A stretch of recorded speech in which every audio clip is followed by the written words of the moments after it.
तक आप समझ गए होंगे कि ये कहानी शफीलिया अहमद नाम की एक लड़की की है।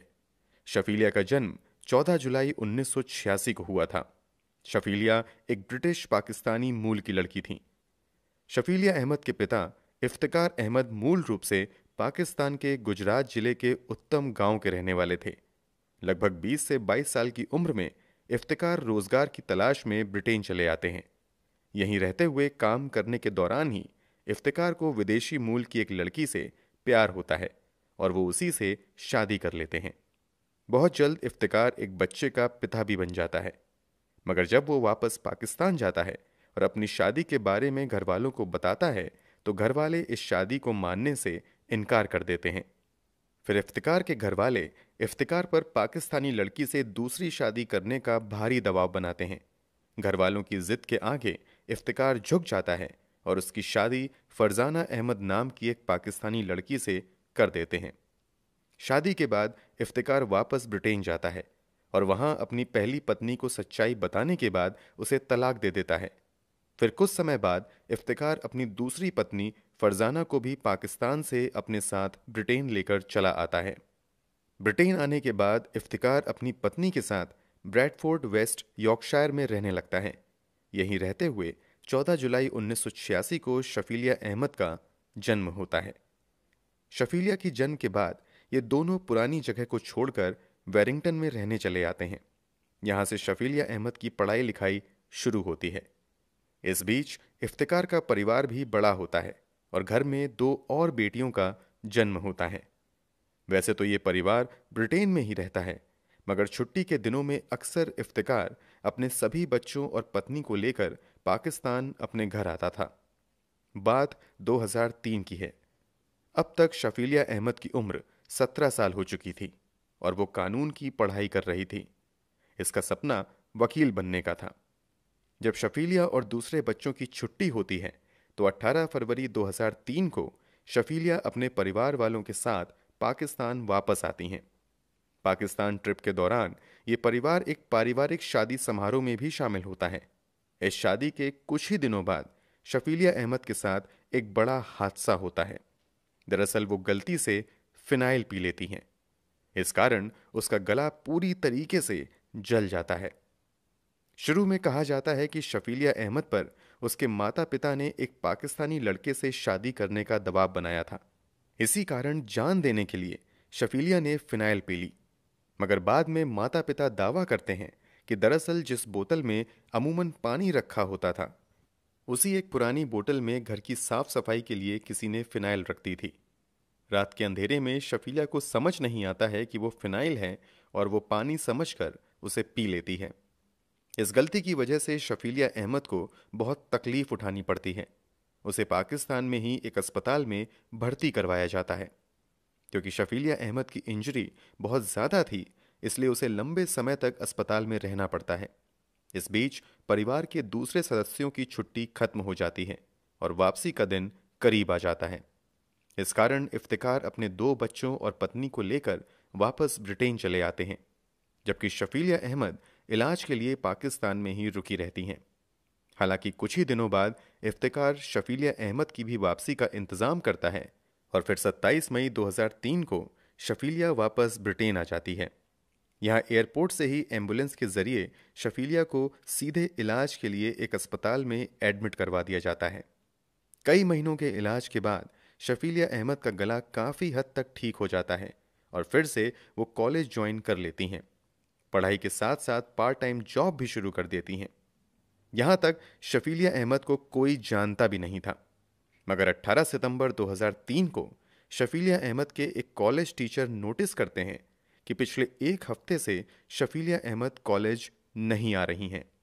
शफीलिया अहमद को फ़ोन करने की भी कोशिश की जाती है, मगर उससे कांटेक्ट नहीं हो पाता है। इस बारे में जब शफीलिया के माता पिता से पूछा जाता है तो वो लोग भी बताते हैं कि शफीलिया अहमद पिछले एक हफ्ते से घर नहीं आई हैं। बेटी एक हफ्ते से घर से गायब है और इस बारे में माता पिता ने अब तक पुलिस में कंप्लेंट दर्ज नहीं करवाई थी। इस कारण शफीलिया के टीचर को सब कुछ नॉर्मल नहीं लगता है और वो तुरंत पुलिस को इस बात की जानकारी दे देते हैं।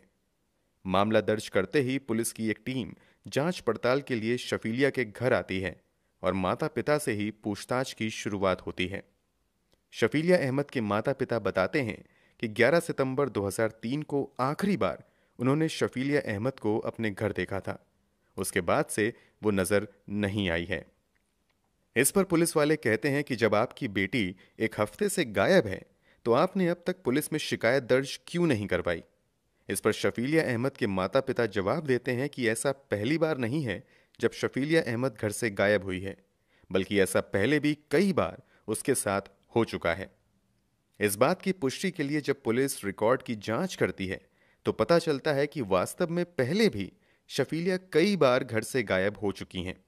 पहली बार तो जब शफीलिया अहमद की उम्र महज 12 साल थी, तभी वो 10 मार्च 1998 को अपनी छोटी बहन के साथ घर से गायब हो गई थी। शफीलिया के माता पिता ने दोनों बहनों की मिसिंग रिपोर्ट भी तब पुलिस में दर्ज करवाई थी।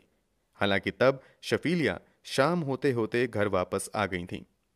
रिकॉर्ड्स के मुताबिक दूसरी बार शफीलिया अहमद 25 नवंबर 2002 को घर से भाग गई थी।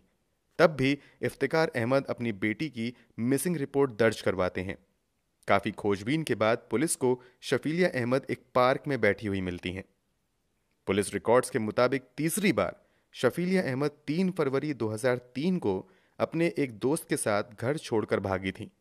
इस बार शफीलिया अहमद 2 दिनों तक घर वापस नहीं आती हैं और फिर 5 फरवरी 2003 को शफीलिया अहमद अनाथ लोगों के लिए बनाए गए सेफ हाउस में चली जाती हैं।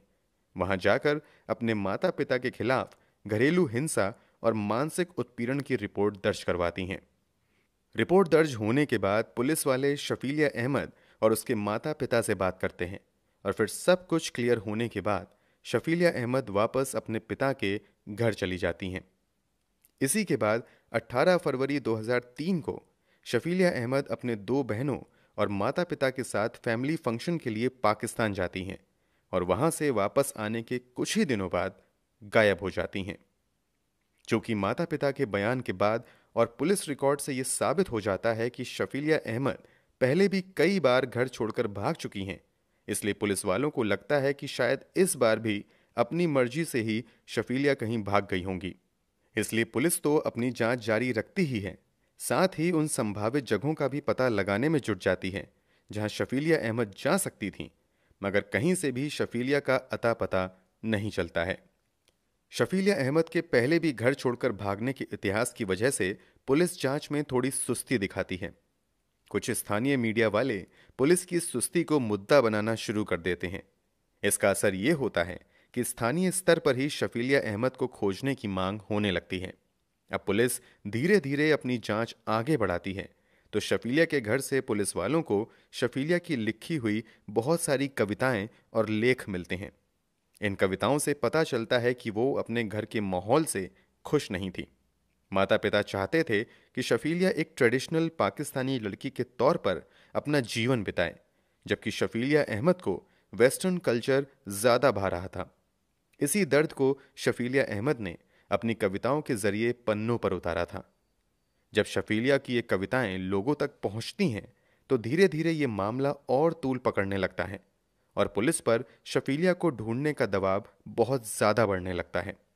इसी के बाद पुलिस वाले एक्शन में आते हैं और हर उस जगह की तलाश करते हैं जहां शफीलिया जा सकती थी, मगर कहीं से भी उसका कोई भी सुराग नहीं मिलता है। हालांकि एक सीसीटीवी फुटेज में शफीलिया अहमद की तस्वीर जरूर दिखाई जाती है। जब वो सीसीटीवी फुटेज शफीलिया के माता पिता को दिखाई जाती है तो इस बात की पुष्टि करते हैं कि सीसीटीवी फुटेज में दिख रही लड़की शफीलिया अहमद है। ये तस्वीर लड़की के गायब होने के कुछ दिन बाद की थी।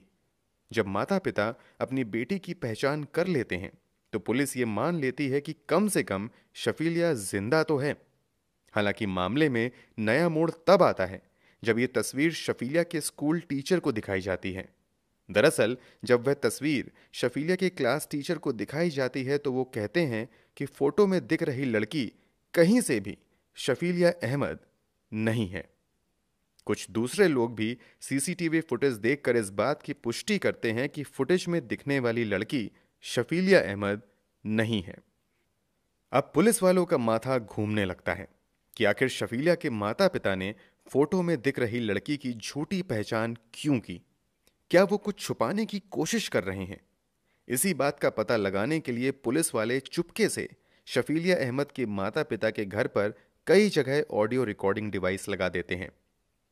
अब पुलिस वाले घर में लगे ऑडियो रिकॉर्डिंग डिवाइस पर रिकॉर्ड हुई बातचीत की बारीकी से जांच पड़ताल करते रहते हैं। रिकॉर्डिंग के मुताबिक एक दिन इफ्तिकार अहमद घर में बात करता हुआ सुनाई देता है कि ब्रिटेन में अगर तुम 40 लोगों को भी मार दो और एक भी सबूत ना छोड़ो तो यहां का कानून तुम्हारा कुछ भी नहीं बिगाड़ सकता है। इसके अलावा एक दिन इफ्तिकार अहमद कहता हुआ सुनाई देता है कि अगर पुलिस ने कार के अंदर से डीएनए सैंपल कलेक्ट किया तो क्या हो सकता है। इसके अलावा ऑडियो रिकॉर्डिंग डिवाइस में कई और ऐसी बातें रिकॉर्ड होती हैं जिससे सुनने के बाद शक होने लगता है कि शायद इफ्तिकार अहमद ने ही अपनी बेटी के साथ कुछ किया है। क्योंकि अब पुलिस वालों को इफ्तिकार अहमद के ऊपर ही शक होने लगता है, इसलिए इफ्तिकार अहमद की कई बातों को आधार बनाते हुए 18 दिसंबर 2003 को पुलिस वाले इफ्तिकार और उसकी पत्नी फरजाना अहमद के अलावा परिवार के 5 और सदस्यों को शफीला अहमद के हत्या करने और उसकी लाश छुपाने के इल्जाम में गिरफ्तार कर लेते हैं। पुलिस ने इन लोगों को केवल शक के आधार पर गिरफ्तार किया था। पुलिस को उम्मीद थी कि जांच पड़ताल के दौरान इन लोगों के खिलाफ कोई ना कोई सबूत पुलिस निकाल ही लेगी, मगर पुलिस को गिरफ्तार किए गए किसी भी शख्स के खिलाफ कोई सबूत नहीं मिलता है और आखिरकार गिरफ्तार किए गए सभी लोगों को पुलिस कुछ ही दिनों के बाद रिहा कर देती है। अब 2003 से साल बदलकर हो चुका था 2004। शफीलिया अहमद के मामले में पुलिस के हाथ अब तक खाली थे। पुलिस शफीलिया अहमद को खोजने की कोशिश में जुटी हुई थी कि इसी बीच ब्रिटेन के सेडविक कम्ब्रिया इलाके से बहने वाली मशहूर कैंट नदी में जबरदस्त बाढ़ आ जाती है। जब बाढ़ का पानी उतरता है तो इलाके में राहत बचाव के काम में लगे 3 लोगों को इस नदी के किनारे एक लड़की की सड़ी गली लाश मिलती है। जिस जगह पर लाश मिली थी और जहां से शफीलिया अहमद गायब हुई थीं, वो दोनों जगह काफी दूरी पर थीं। फिर भी पुलिस वालों को शक होता है कि कहीं ये शव शफीलिया अहमद का तो नहीं है। इसी बात की पुष्टि के लिए डेड बॉडी से डीएनए सैंपल कलेक्ट किए जाते हैं और फिर उसका मिलन इफ्तिकार और फरजाना के डीएनए सैंपल से किया जाता है। सब उस वक्त चौंक जाते हैं जब बाढ़ में बहकर आई लाश और इफ्तिकार अहमद के डीएनए सैंपल मैच कर जाते हैं। इसका मतलब था कि नदी से बहकर आई वो लाश किसी और की नहीं बल्कि शफीलिया अहमद की है। मतलब कि जिस शफीलिया अहमद की तलाश में पुलिस लगी हुई थी वो अब एक मुर्दे के रूप में पुलिस तक आ चुकी थी। अब पुलिस के सामने सबसे बड़ा सवाल था कि आखिर शफीलिया अहमद की हत्या किसने और क्यों की है। शफीलिया अहमद के माता पिता के बयान और हरकतों से पहले भी उन पर शक हुआ था और 2003 में भी इन दोनों को गिरफ्तार किया गया था। इसीलिए एक बार फिर से इन दोनों से पूछताछ की जाती है और एक बार फिर से इन्हें गिरफ्तार किया जाता है। मामले की सुनवाई भी होती है मगर इन दोनों पर कोई आरोप साबित नहीं हो पाता है और फिर से इन्हें रिहा करना पड़ता है। पुलिस वाले कुछ और सस्पेक्ट को हिरासत में लेते हैं और उन सभी के खिलाफ भी मामला दर्ज करते हुए जांच आगे बढ़ाई जाती है, मगर काफी कोशिशों के बाद भी पुलिस कातिल तक नहीं पहुंच पाती है। इस तरह समय बीतता जाता है लेकिन शफीलिया अहमद के कातिलों का कहीं भी अता पता नहीं चलता है। धीरे धीरे लोग शफीलिया अहमद को भी भुलाने लगते हैं और इस केस की चर्चा भी बंद होने लगती है। शफीलिया अहमद 2003 में गायब हुई थीं और अब आ चुका था साल 2010। शफीलिया अहमद की मृत्यु को अब 7 साल हो चुके थे। इफ्तिकार अहमद भी अपने काम में लगे हुए थे और बची हुई दोनों बेटियां भी पढ़ाई लिखाई में लगी हुई थीं। परिवार बड़ी बेटी के खोने के गम से लगभग उभर चुका था और सभी अपने अपने नॉर्मल लाइफ में वापस आ चुके थे। तभी 25 अगस्त 2010 को इफ्तिकार अहमद के घर पर बड़ी चोरी होती है। अब तक इफ्तिकार अहमद का परिवार इलाके में अपनी बेटी के गायब होने की वजह से काफी मशहूर हो चुका था। इस कारण जब इस घर में चोरी की वारदात होती है तो ये खबर भी अखबारों की सुर्खियां बनने लगती हैं और एक बार फिर से पुलिस पर भारी दबाव आ जाता है। पुलिस वाले भी ईमानदारी से काम करते हुए जल्द से जल्द चोर की तलाश में लग जाती है। कई दिनों की मेहनत के बाद पुलिस वाले एक ऐसा खुलासा करते हैं जिससे हर कोई शॉक्ड रह जाता है। पुलिस वाले घर में चोरी के आरोप में किसी और को नहीं बल्कि इफ्तिकार अहमद की बेटी अलीशा अहमद को ही गिरफ्तार करते हैं। अलीशा शफीलिया की छोटी बहन थी। अलीशा के मुताबिक घर से उसे उतने पैसे नहीं मिलते थे जितने पैसे वो मांगती थी। इसी कारण उसने अपने पिता के घर पर चोरी करवाई। पुलिस ने चोरी वाले केस को बहुत जल्दी सॉल्व कर लिया था, मगर पुलिस वालों को यहां एक मौका नजर आता है और अब वो एक बार फिर से कई साल पहले गायब हुई शफीलिया वाली फाइल को खोलते हैं और अलीशा से उसकी बहन शफीलिया के बारे में बातचीत करना शुरू करते हैं। शुरुआती बातचीत में ही पुलिस वालों को लगता है कि अलीशा शफीलिया के गायब होने के बारे में कुछ ऐसा जानती है जिससे दुनिया अब तक बेखबर है। पुलिस वाले अलीशा से शफीलिया अहमद के बारे में बताने की जिद करते हैं, मगर अलीशा बिल्कुल खामोश रहती है। फिर यहां पुलिस वाले अलीशा को कहते हैं कि तुमने अपने ही घर में चोरी करवाई है, इसके लिए तुम्हें लंबी जेल हो सकती है, लेकिन अगर तुम शफीलिया के बारे में कुछ ऐसा बताओ जो अब तक कोई नहीं जानता है तो तुम्हारी सजा काफी कम हो सकती है। इसके बाद अलीशा जो खुलासा करती है उसे सुनकर हर किसी के पैरों तले जमीन खिसक जाती है। अलीशा बताती है कि उसकी बहन शफीलिया अहमद को किसी और ने नहीं बल्कि उसके पिता इफ्तिकार और मां फरजाना अहमद ने हम सभी बहनों के सामने मारा था और फिर उसकी लाश को अपनी कार में रखकर दूर जंगल में फेंक दिया था, मगर बाढ़ की वजह से लाश बहकर जंगल से नदी किनारे आ गई थी। अलीशा के मुताबिक इफ्तिकार और फरजाना को अपनी बेटी का मॉडर्न लाइफस्टाइल बिल्कुल भी पसंद नहीं था। इसके अलावा शफीलिया किसी लड़के से प्यार भी करने लगी थी। ये बात भी इफ्तिकार और फरजाना को पसंद नहीं आती है और इसी बात के लिए ये दोनों रोज रोज शफीलिया अहमद को टोकते रहते हैं। इसके अलावा जब शफीलिया अहमद की एक लड़के से दोस्ती की बात सामने आती है तो इफ्तिकार और फरजाना अब जल्द से जल्द शफीलिया की शादी अपने पसंद के लड़के से करवाने की कोशिश में लग जाते हैं।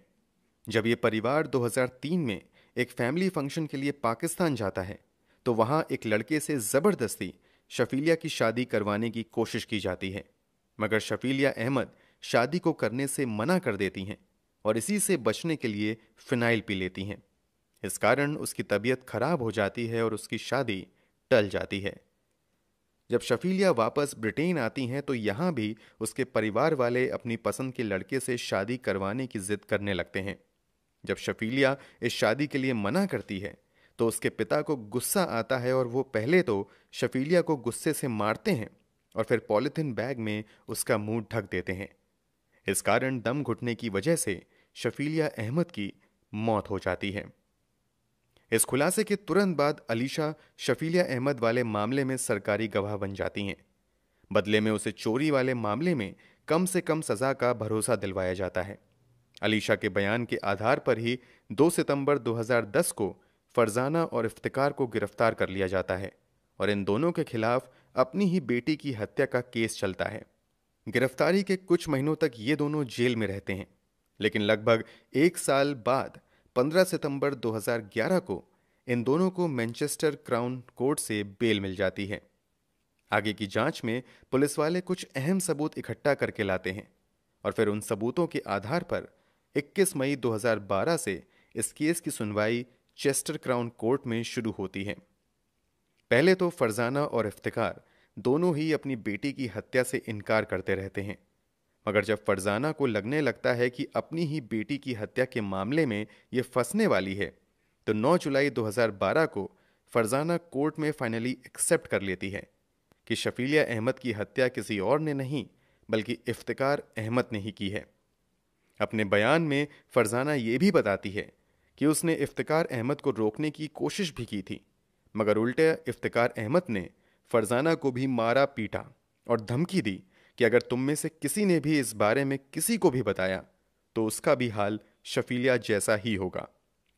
अब इफ्तिकार अहमद के खिलाफ 2 गवाह हो चुके थे। इसके अलावा पुलिस वाले भी जो सबूत इकट्ठा करते हैं वो भी इशारा करते हैं कि इफ्तिकार अहमद ने ही शफीलिया अहमद की हत्या की थी। फिर उसकी लाश को बहुत दूर जंगल में फेंक दिया, मगर इत्तेफाक से उस इलाके में बाढ़ आ गई और बाढ़ के पानी के साथ शफीलिया की लाश बहते हुए खुद ही नदी के किनारे पहुंच गई। फाइनली लंबी सुनवाई के बाद अगस्त 2012 में फरजाना और इफ्तिकार को अपनी ही बेटी की हत्या और हत्या के बाद लाश गायब करने का दोषी पाया जाता है और इन दोनों को 25-25 साल की सजा सुनाई जाती है। कोर्ट में यह भी साबित होता है कि ये एक ऑनर किलिंग थी।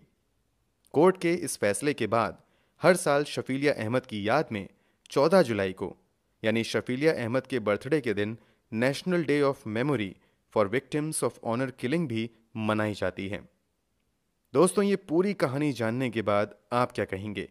कमेंट बॉक्स में ज़रूर बताएं। अगर आपको हमारी मेहनत पसंद आई हो तो इस वीडियो को लाइक करते हुए शेयर भी करें। अगर आपने अब तक इस चैनल को सब्सक्राइब नहीं किया है तो जल्दी से चैनल को सब्सक्राइब करने के बाद लेटेस्ट वीडियो के लिए बेल आइकन भी ज़रूर दबा लें। क्राइम की दुनिया से जुड़ी ऐसी ही हैरान कर देने वाली कहानियों के लिए हमारे साथ लगातार जुड़े रहें। धन्यवाद।